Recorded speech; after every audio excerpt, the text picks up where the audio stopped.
अस्सलाम वालेकुम और साथियों, दोस्तों, भाइयों बहनों, आप खैरियत से हैं? ठीक है भाई, अल्लाह आपको खुश रखे।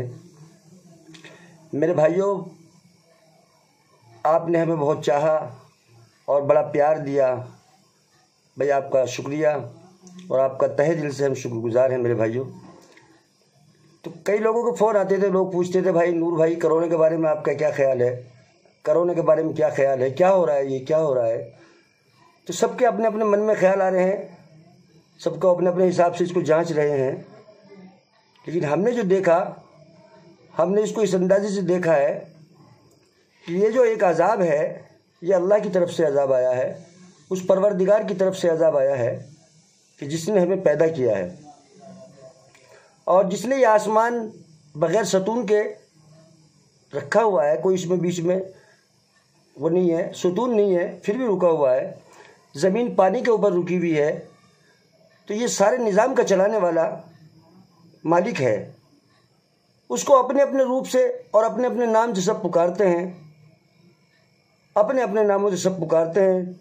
लेकिन मालिक, इस पूरी सृष्टि का रचाने वाला और बनाने वाला एक ही है, दो नहीं हो सकते। इस बात पे हमारा यकीन है और इस बात को हमने और से भी सबसे सुना है। सभी इस बात को कहते हैं कि मालिक दुनिया का एक है, जिसने हम सबको बनाया है। और ये ज़मीन, आसमान, चाँद, सितारे, हवा, रोशनी, सूरज, जब सब कुछ उसी ने बनाया है और ये सब इसी इंसान के लिए, फ़ायदे के लिए बनाया है। लेकिन इंसान की थोड़ी सी दिमाग में बात नहीं आई तो ये मामला ख़राब हो गया। कैसे? जैसे हम आपको उदाहरण देते हैं कि देखिए, हवाई जहाज़ हैं, हेलीकॉप्टर हैं, आसमान में उड़ते हैं। जब ये उड़ते हैं, जब ये सोचते हैं कि मैं चला रहा हूँ इसको, ये मैं चला रहा हूँ, नहीं। अगर आप हिसाब लगाएं तो चलाने वाला वही मालिक है जिसने वो हवा बनाई है जो इसके टायरों में है। और अगर ये टायरों के अंदर हवा ना भरे तो ये हेलीकॉप्टर भी कामयाब नहीं है, हवाई जहाज़ भी कामयाब नहीं है। ऐसे ही फिर नीचे देखिए, रेल वाला ये सोचता है कि मैं चला रहा हूँ, ये मेरी तकनीक है, मेरा दिमाग है। नहीं, अगर लोहे को अल्लाह तबारक ताला ने पैदा न किया होता तो फिर क्या रेल बनती? नहीं बनती। ये लोहा भी अल्लाह ताला ने पैदा किया है। और ऐसे ही नीचे आ जाइए, कार वाला, बस वाला, ये सब ये सोचते हैं कि मैं चला रहा हूँ, मैं चला रहा हूँ।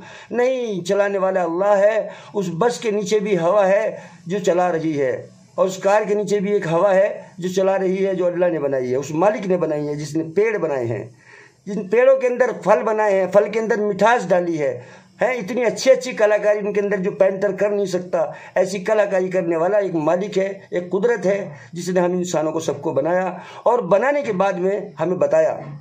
जैसे कि हम बस या कार या एक मोटरसाइकिल ले लीजिए, मोटरसाइकिल बाजार से लाते हैं तो उसके साथ में एक किताब आती है और उसको चलाने का तरीका उसके अंदर लिखा हुआ होता है और हर एक चीज़ के बारे में उसको बताया जाता है कि ये ब्रेक है, ये इस वक्त दबाने हैं, ये साइड लाइट है, ये इस तरफ जलानी है, ये इंडिकेटर है, ये इस टाइम जलाने का है, ये सामने की हेडलाइट है, ये इस टाइम जलानी होती है, ये पीछे की बैक लाइट है, ये इस टाइम पे जलती होती है। और इतने महीने के बाद में इसको फिनिश कराना है, इतना इसके अंदर तेल डालना है, यहाँ पर तेल डालना है, यहाँ पर हवा डालनी है। इस तरीके से हर एक चीज़ किताब के अंदर लिखी हुई होती है। अब अगर क्या करे इंसान, अपनी मर्जी से करेगा कि भाई हवा डालने की जगह तो पानी डालेगा, है जी, हवा डालने की जगह पानी डालेगा और तेल डालने की जगह पानी डालेगा। तो बताइए गाड़ी चलेगी ना? नहीं चलेगी, नहीं चलेगी। ऐसे ही मेरे दोस्तों, भाइयों बहनों, मैं आपको मिसाल तो बहुत ज़्यादा दे सकता हूँ, लेकिन टाइम इतना नहीं है, पब्लिक के पास कम टाइम है। तो इसलिए मैं आपको शॉर्टकट में समझा देना चाहता हूँ कि जो कुछ भी हो रहा है उस मालिक के निज़ाम से होता है और उस मालिक ने, परवरदिगार ने, अपने अपने नाम से उसको पुकारते हैं। मालिक सबका एक है। उसी ने ही एक किताब भी बनाकर भेजी है कि ऐ इंसान, तो इस किताब के हिसाब से तुझको चलना है ना। किताब, हर एक मज़हब में एक किताब होती है। उस किताब के अंदर इस इंसान को चलने का तरीका बताया जाता है कि तुझे इस तरीके से चलना है, इस टाइम सोना है, इस टाइम जागना है, इस टाइम खाना है, अपनी माँ को भी देखना है, अपनी बहन को भी देखना, अपने बाप को भी देखना, अपने पड़ोसी को भी देखना, अपने रिश्तेदारों को देखना, दुनिया में अंदर देखना। कार वाले को ये बताया जाता है साइकिल वाले की क्या अहमियत होनी चाहिए। तो हर तरीके से उसके अंदर एक सच्चाई लिखी हुई है। वो अपनी अपनी ज़बान के हिसाब से हर मज़हब में किताब है। समझ गए आप? आपने देखा होगा हर मज़हब में अपनी अपनी किताबें हैं।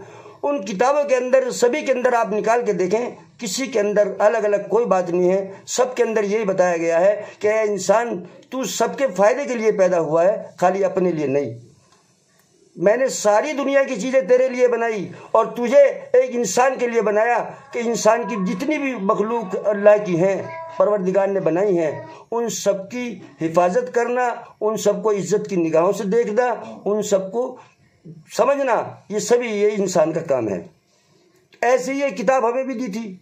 सबको अपने अपने मज़हब में किताब सिखाते हैं, मस्जिदों में मौलाना सिखाते हैं, मंदिरों में वो पंडित जी सिखाते हैं, सरदार जी भी सिखाते हैं अपने गुरुद्वारे में, और इस तरीके से चर्च के अंदर ईसाई भी सिखाते हैं, सब सिखाते हैं, सब बताते हैं। लेकिन उस तरीके से, उस किताब के तरीके से ये इंसान चला नहीं, अपनी अपनी मर्जी चलाई। हवाई जहाज चला रहा तो मैं सोच रहा हूँ मैं चला रहा, बस वाला सोच रहा मैं चला रहा, मैं के चक्कर में ये इंसान बेकार हो गया। और जब ये बेकार हो गया तो अब इसको ऊपर वाले को, जितना मालिक ने दुनिया बनाई थी, उसको गुस्सा आ गया कि मैंने तुझे कहा क्या था, तू कर क्या रहा है। मेरे दोस्तों भाइयों, मैं अपनी नज़र से कह रहा हूँ कि भाई आपको अच्छा लगे तो आप कमेंट बॉक्स में लिखना कि ये बात गलत है या सही है, बाकी अपनी अपनी समझ की बात है। भाई मैं तो अपनी समझ से ये कह रहा हूँ कि ये इंसान को जिस तरीके से उस मालिक ने, उस रब ने, उस भगवान ने, उस परवरदिगार ने बनाया और बनाने के बाद बताया तेरा ये काम है और तुझे इस तरीके से चलना है, लेकिन ये चला नहीं, इसलिए उसको गुस्सा आ गया और उसने हल्की सी एक अजाब की किरण दुनिया के अंदर डाल दी। अब परेशान हो गए सारे, अब बड़े से बड़ा परेशान है, अरबपति भी परेशान है, करोड़पति भी परेशान है, हेलीकॉप्टर में चलने वाला भी परेशान है, कारों में चलने वाला भी परेशान है। क्यों परेशान है? कि उसकी सब चीज़ उससे ले ली गई है, वो बिल्कुल मोहताज हो गया है और बिल्कुल पैरों में बेड़ियां डाल दी गई हैं। कह दिया कि अगर बाहर निकलोगे तो अजदहा सांप खड़ा है, खा जाएगा, अजदहा सांप खड़ा है, खा जाएगा।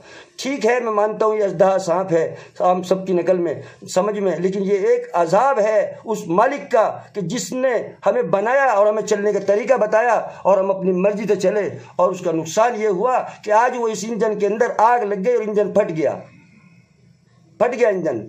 अब मोटरसाइकिल मैकेनिक के पास डाल दी, अब पैदल जा रहे हैं, अब परेशान हो रहे हैं। हेलीकॉप्टर चलाते थे, हवाई जहाज चला देते, हवाई ऊपर वाले ने हवाएं बंद कर दी, हवा का वॉल्यूम बंद कर दे तो सारे धड़ाम नीचे आ जाएंगे नहीं आ जाएंगे? आपको पता है हेलीकॉप्टर कैसे चलता है, हवाई जहाज कैसे चलता है? हवा से चलता है। अगर हवा अल्लाह मियाँ ऊपर वाला बंद कर दे, सब नीचे आ जाएंगे। ऐसे ही अगर कार की हवा निकल जाए तो कार रुक जाएगी, मोटरसाइकिल की हवा रुक जाए मोटरसाइकिल निकल जाएगी। ऐसे ही हर चीज़ उसके कुदरत के कब्जे में है। उसने थोड़ा सा एक अंश हमें दिया है, भाई इसको जो है फिलहाल तो देखो बर्दाश्त करो, और बाकी इसका एहतमाम भी करो। जो डॉक्टर लोग, साइंस वाले बता रहे हैं जिस तरीके से उसको चलो और हिसाब भी चलाओ। लेकिन बात यह है कि ये ख़त्म कैसे होगा मेरे दोस्तों, भाइयों बहनों? ख़त्म ये जब होगा कि जितने भी हमारे भाई बहन जो है, हिंदू हो, मुसलमान हो, किसी भी बिरादरी से ताल्लुक़ रखते हो, सरदार जी हो या सिख हो, ईसाई हो, मेरे कहने का मतलब ये है कि सबको पता है कि मालिक सबका एक है। भाई उसके सामने झुक जाइए और उसके सामने रो रो कर उससे दुआएं करिए कि ये हमारी गलती है, अब हम ऐसा नहीं करेंगे, अब हम ऐसा नहीं करेंगे, अब जो तूने रास्ते बताए हैं हम उन रास्तों पर चलेंगे। तो अगर उसको रहम आ गया तो वो हमें माफ़ कर देगा। क्यों? कि उसने कहा है, उसी की किताबों में लिखा हुआ है कि वो इंसान से 70 गुना ज़्यादा मोहब्बत करता है। कितनी? जितनी ये बच्चे से माँ करती है। सुना होगा आपने भी कि माँ अपने बच्चे से जितनी मोहब्बत करती है उससे 70 गुना ज़्यादा वो मोहब्बत करता है परवरदिगार जिसने इसको बनाया है। अगर मोहब्बत ना होती तो इसको बनाता नहीं। इसलिए भाइयों उसे बहुत मोहब्बत है, वो बड़ा रहमान है, रहम करने वाला है। हम भिखारी हैं, वो दाता है, वो बादशाह है, हम फ़कीर हैं। मांगने में कोई शर्म नहीं होनी चाहिए। भाई उसके सामने झुक जाओ और बिल्कुल सजदा उसके सामने करो। वो किसी भी लैंग्वेज में करो, किसी भी भाषा में करो, उससे ये कहो कि हम झुक गए अब तेरे सामने, अब हमें माफ़ कर दे, अब ये जो है हम ऐसा नहीं करेंगे, अब सही बोलेंगे, सही तोलेंगे, किसी पे जुल्म नहीं करेंगे। बताइए किसके मजहब में लिखा हुआ है झूठ बोलना? किसी के मजहब में नहीं लिखा हुआ झूठ बोलना, किसी के मजहब में नहीं लिखा हुआ कम तोलना। सबके मजहब में सच्चाई लिखी हुई है। सिर्फ दुनिया के अंदर 2 ही रास्ते हैं, एक सच्चाई और एक बुराई। मजहब किसी का कोई सच्चाई गलत नहीं बताता, सबके मजहब में सच्चाई लिखी हुई है। लेकिन मेरे दोस्तों, भाइयों, बहनों, मैं खुद समेत, अपने आप समेत कह रहा हूँ कि मेरे भाइयों, ना तो मुसलमान अपनी किताब के हिसाब से चले, ना बेचारे हमारे गैर मुस्लिम भाई जो है, हिंदू भाई है, ना अपनी किताब के हिसाब से चले, ना जो है सरदार जी अपने हिसाब से चले। सब अपनी अपनी चलाई, जो किताब दी थी हमें देखने के लिए इस तरीके से चलना है, उस तरीके से नहीं चले तो भाई उसको गुस्सा आ गया। अब उसको गुस्सा आ गया, उसको यही है कि उसके सामने झुक जाओ और उससे माफ़ी मांगो और ये कहोगा मैं ऐसा नहीं करेंगे मेरे दोस्तों भाइयों, और उसका अजाब ये हमसे ख़त्म हो जाएगा और ये जल्दी से जल्दी हालात ठीक हो जाएंगे। नहीं तो मेरे भाइयों देखो, अब इसका कोई इलाज ठीक होने का नहीं है, कोई दवाई नहीं बनी है, कोई अंदाज़ा लगा रहे हैं। तो ये इसलिए भाई हमारा तो सोचना ये है कि भाई अपने मालिक के सामने झुकिए और उससे रो रो कर मांगिए और ये कहिए कि हम आइंदा ऐसा नहीं करेंगे। और भैया बात यह है कि अगर उसको चाहो देखना और उसको देखना, वो तो अपने सामने बैठा है, वो कन कन में मौजूद है। किसी शायर ने कहा है कि तू यहाँ भी है, तू वहाँ भी है, तू कहाँ नहीं, तू किधर नहीं, तू नज़र के सामने है मगर तुझे देखूं ऐसी नज़र नहीं। तो मेरे दोस्तों, भाइयों, बहनों, एक ये शेर आपके सामने अर्ज किया। और दूसरा ये कि वक्त नूर को बेनूर बना देता है, जख्म छोटा सा हो नासूर बना देता है, और कौन चाहता है मुश्किलों से जीना, वक्त इंसान को मजबूर बना देता है। तो मेरे दोस्तों, भाइयों, बहनों, बस इसी बात को लेकर मैं अपनी बात ख़त्म करता हूँ। और भाई आप हमारा प्रोग्राम देखते रहिए और इंशाअल्लाह आगे भी आपको इसी तरीके से हम प्रोग्राम में बताते रहेंगे। और कोई भी मेरा भाई किसी भी तरीके से अगर कोई सवाल उसके दिल में आ रहा हो तो भाई वो हमारे कमेंट बॉक्स में हमसे सवाल भी पूछ सकता है, जो भी हमारे लायक होगा। अब मुफ्ती से मालूम करेंगे, किसी चाहने वाले से पता करेंगे, आपको उसका जवाब भी देंगे इंशाअल्लाह। कभी भी आपके दिमाग में कोई सवाल वगैरह आए तो आप कमेंट बॉक्स में ज़रूर लिखिए। और जो ये आपको बात कैसी लगी इसके बारे में भी आप ज़रूर लिखिए। आपके लिए कमेंट बॉक्स खुला हुआ है, आप अपनी राय बिल्कुल हमें दे सकते हैं, क्योंकि हम जो है आप ही से हैं, हम आपके बगैर बेकार हैं। अगर आप हम सबको मतलब हमें आप चाहेंगे तो आपके सामने आते रहेंगे और उसके बाद में बताते रहेंगे। बाकी आप कमेंट बॉक्स में जैसे भी आपकी राय हो आप ज़रूर दें, ठीक है। खुदा हाफिज़, ओके।